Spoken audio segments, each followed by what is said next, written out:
Have you ever just felt stuck? Like it's too late to make a big change, learn something totally new, or just completely reinvent yourself? Well, today we're going to talk about a pretty powerful idea that pushes back on all of that. We're going to explore what it really takes to start over, no matter how old you are. This quote right here, this is the key to everything we're talking about today. It suggests that your biggest obstacle isn't what you don't know, it's actually everything you think you already know. It's a total flip of how we usually think about getting better at something. So let's start with the problem itself. Let's call it the expert's trap. This is that tricky spot where all your experience, the very thing that should be your greatest advantage, actually becomes a cage. It starts to limit what you can even imagine is possible for yourself. Sound familiar? It's that nagging little voice in your head that says, nope, your path is set. Your brain is what it is. You look at other people who've made big changes and think, oh, they must just be wired differently. But what if that thought, right there, is the trap? Okay, so let me tell you a story about a guy named Alexander. At 32, he was a really good mechanic, but he was deep in this expert's trap. He felt like his clients were smarter than him, and he was absolutely convinced that his brain just stopped learning new things when he hit 25. His biggest fear? Trying something new and looking stupid doing it. For Alexander, the big change didn't come from some flash of inspiration. It came from a crisis. When his wife Sarah had a bad fall and broke her arm, that was it. That was his rock bottom. It was this painful, sudden wake-up call that his life was just not on the track he wanted it to be on. The accident was awful, of course, but the real punch to the gut was the $1,000 hospital bill that he knew he couldn't easily pay. It was like this glaring, physical proof of how powerless he felt. Something had to give. And this right here, this visual, it perfectly shows the two mindsets Alexander was stuck between. Over on the left, you have the expert mind he was living in. His cup was full, it was rigid, he was terrified of looking dumb, and his mantra was, it's too late. But on the right, that's where he needed to go. The beginner's mind. It's empty, it's open, and it asks the most powerful question there is. What's possible? So that brings us to the way out, the solution to escaping that expert's trap.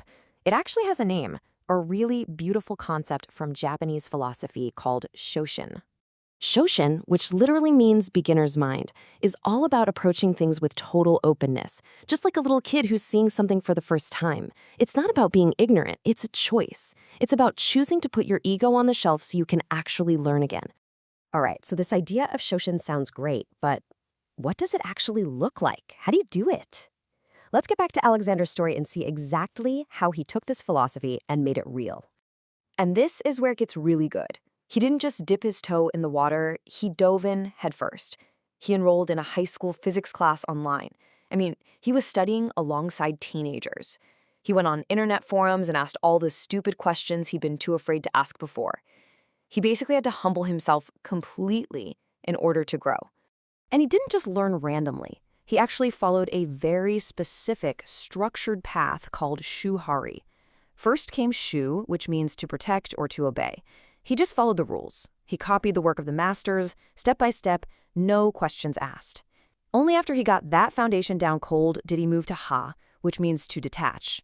That's when he started to break the rules, to innovate, and to find his own way. And just look at the result. This timeline is incredible. It shows you the sheer power of that one mindset shift. In year 0, he's at his lowest point, stuck, broke, and scared. But you fast forward just 2 years. 2 years, and he's the owner of his own successful high-performance parts company. It's an insane transformation, and it was all driven by his courage to start from scratch. So, Alexander's story is amazing, but what does it mean for the rest of us? This is where we turn the camera around, from his journey to our own. This is it. This is the single most important takeaway from this whole story. Alexander's success wasn't because he had some secret hidden genius. His superpower was humility. It was his willingness to be bad at something for a while so he could eventually become great at it. So the message is pretty direct. You've got to kill that part of your ego that's always telling you to wait until you're ready. Being ready is an illusion. It's just your ego trying to protect you from the discomfort of not knowing. The real learning, the real growth, it happens when you're doing, not when you're planning. So I'll just leave you with this one question to chew on.